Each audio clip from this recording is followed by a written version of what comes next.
خو بیا ما وی چېرې دا دومره ښکلي ښکلي ځوانان دا هنریبل ټیلنټډ ینګ لایرس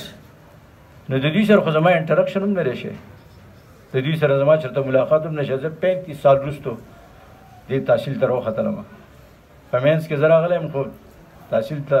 آی نیور وزټډ نو زړه کې دا او په ذهن کې دا یو مشن و چې دې ښکلي ښکلي زلمو سره هلکانو سره دوی سره به ملا شو دوی سره به کینو یو ګنټه نیم به دوی له ورکړو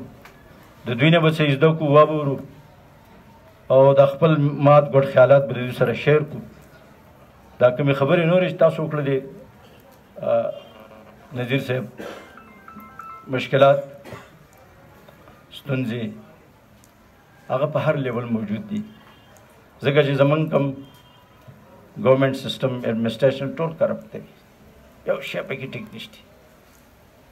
منګم دا